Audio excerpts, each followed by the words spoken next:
हरे कृष्णा राधे राधे। आप सभी का मेरी चैनल हरे कृष्णा में स्वागत है।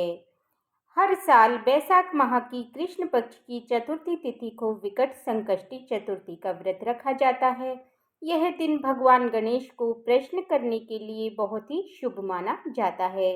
इस दिन पूरे विधि विधान से गणेश भगवान और चौथ माता की पूजा व्रत करने वाले पर भगवान गणेश की और चौथ माता की विशेष कृपा भी बरसती है।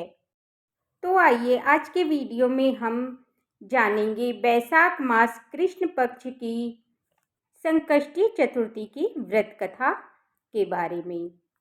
तो कथा सुनने के लिए मैं यहाँ पर स्वास्तिक का चिन्ह बना लूँगी और उसमें हम गणेश जी को विराजमान कर लेंगे।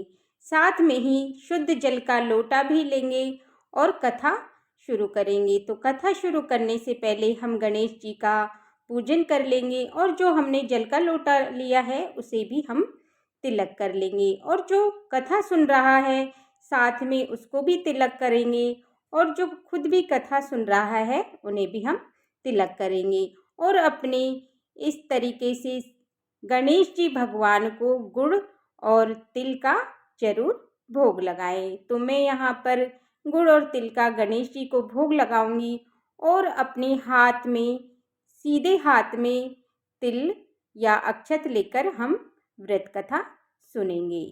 तो व्रत कथा शुरू करते हैं। एक बार साहूकार के एक बेटा बहू थे। बहू पियर जाती। तब उसके पिता पूछते कि क्या खाकर आई है। बेटी बोलती, पिताजी बासी सूखी खाकर आई हूँ।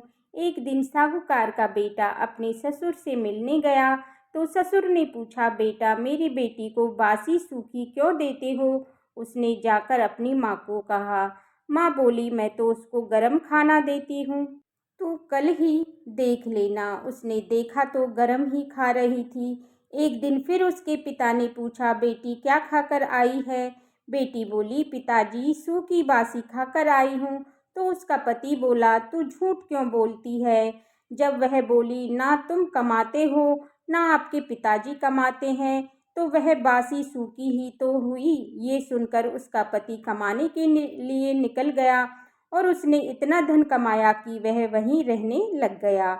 एक दिन साहूकार की बहू पड़ोसन से आग लेने गई तो सब औरतें चौथ की माता की कहानी सुन रही थी। वो बोली, आप सब ये क्या कर रही हो। तब वे बोली, हम चौथ की कहानी सुन रहे हैं। इसके सुनने से अन्न धन होता है, बेटे पोते होते हैं, 12 वर्ष में बिछड़ा पति घर लौट आता है। उस दिन से वह भी चौथ करने लग गई। सासू 4 समय खाना देती, उसमें से एक बार ब्राह्मण को देती, एक बार गड्ढे में गाड़ देती और एक बार का चांद को अर्घ देती और खुद खा लेती। ऐसे ही चौथ का व्रत करते 12 बरस हो गए।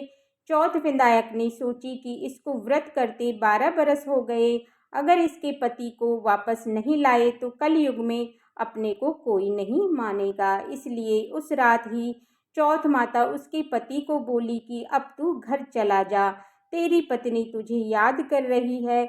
तब वो बोला, मैं तो काम में बहुत उलझ गया हूँ, अब तो जाना मुश्किल है। चौथ माता बोली कि दिन उगने से पहले ही दोनों घोड़े गाड़ कर चौथ का नाम लेकर बैठ जाना, देने वाले दे जाएंगे और लेने वाले ले जाएंगे। उसने वैसा ही किया, देने वाले दे गए और लेने वाले ले गए। घर आने लगा तो एक बूढ़ा सांप दुख से जलने के लिए जा रहा था। उसने उसे छिचकार दिया। सांप बोला, तूने मुझे क्यों छिचकारा, अब मैं तुम्हें खाऊंगा। बोला, खा लेना, तू मुझे मेरी माँ से मिल आने दे, फिर खा लेना। सांप बोला कि कैसे विश्वास करूँ, तू तो छत पर जाकर सो जाएगा।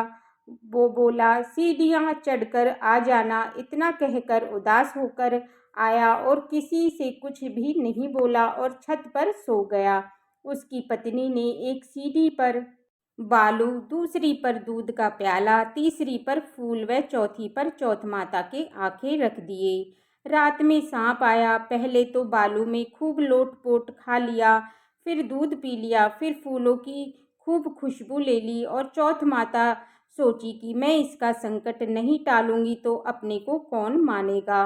100 आँखों के झट से ढाल तलवार बन गए और सांप की पूँछ कटकर उसकी जूती में गिर गई। तो सांप की पूँछ सोची कि इसे चटका दो, दिखाऊंगी। जब चींटियों ने आपस में बात करी, इसकी पत्नी अपने को आटा घेरती थी, इसलिए इसके पति की रक्षा करनी चाहिए। इसलिए चींटियों ने पूंछ को थोती कर दिया और संकट टल गया। सुबह उठने में देर हो गई तो माँ उठकर जाने लगी तो सीढ़ियों में खून देखकर वो चिल्लाई कि मेरा बेटा मर गया। ऊपर जाकर देखा तो बेटा सो रहा था। बेटे ने आकर पूछा कि मेरे लिए कोई धर्म पुण्य करती थी क्या? तो माँ बोली मैं तो नहीं करती थी। जब उसने अपनी पत्नी से पूछा तो वो बोली मैंने किया था। मैं 12 महीनों की चारों चौथ करती थी। सासू बोली पर मैं तो तुझे चारों समय खाना देती थी। बहू बोली मैं एक समय का ब्राह्मण को देती थी, उसने हाँ कर दी। और एक समय का गाय को देती थी, वह हुंकारा भर दिया। और एक समय का गड्ढे में गाड़ देती थी। तो खोद कर देखी, सोने की चींटियों का ढेर लग गया था और एक समय का अर्घ देकर खा लेती थी। सारी नगरी में हेला फिरवा दिया कि पुरुष की लुगाई, बेटे की माँ, दीदा गोड़ा की धिरानी सभी चौथ माता का व्रत करें।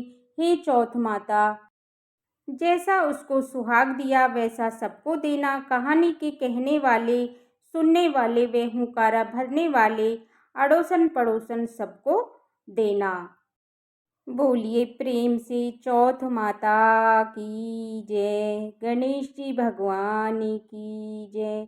इसके बाद हम गणेश जी की, एक विनायक जी की कहानी कहेंगे।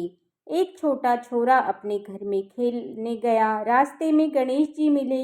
गणेश जी बोले छोरा कहाँ जा रहा है? मेरी माँ से लड़ाई हो गई है, मैं गणेश जी के पास जा रहा हूँ। तो जाते जाते जंगल में चला गया। गणेश जी ने सोचा यह तो मेरे नाम से जा रहा है, इसे कुछ हो गया तो अपना नाम खराब हो जाएगा। गणेश जी बालक के रूप में घर गए। गणेश जी बोले छोरा कहाँ जा रहा है? विनायक जी से मिलने जा रहा हूँ। गणेश जी बोले मैं ही विनायक हूँ, मैं तो नहीं मानूं। तुम विनायक हो, कुछ भी मांग ले। मैं क्या मांगू? तू मांगे जो ही मांग ले, पर एक बार ही मांग ले। पलंग निवार का पोंछा, गजराज को दाल भात, गंवा के फल के ऊपर मुट्ठी खांड की, फरसन वाल ऐसी मांगू जाने फूल गुलाब को। विनायक जी बोले छोरा तू तो सब कुछ मांग लियो, ऐसो ही हो जाएगो। छोरा घर पर आयो, देखो तो एक छोटी सी बिन्नी पलंग पर बैठी है और घर में धन हो गया। लड़का अपनी माँ से बोला कि माँ विनायक जी ने कितना दिया है। माँ खूब खुश हुई और विनायक जी जैसे मेरे लड़के को धन दिया, कहानी कहने वाले और सुनने वाले को और हुंकारा भरने वाले को, परिवार को, सबको धन दीजो। तो बोलिए प्रेम से गणेश जी भगवान की जय, चौथ माता की जय। ये थी चौथ माता की बैसाख माह की कथा। अगर आपको अच्छी लगी हो और पसंद आई हो और आपके लिए यूजफुल हो तो मेरे वीडियो को लाइक करना और चैनल को सब्सक्राइब कर लेना और बेल आइकन बटन को प्रेस कर लेना, जिससे कि आने वाली नई वीडियो की जानकारी आप तक पहुंच सके। चौथ माता की और गणेश जी की कथा सुनने के बाद जो हमने हाथ में तिल के अक्षत के दाने लिए हैं, ये हम जल के लोटे में डाल देंगे। और अगर हम दिन में कहानी सुन रहे हैं तो सूर्य देवता को अर्घ दे देंगे। और अगर हम रात्रि में कहानी सुन रहे हैं तो चंद्रमा देवता को अर्घ दे देंगे। देखने के लिए बहुत बहुत धन्यवाद। राधे राधे। फिर मिलती हूँ आपसे अगले वीडियो में।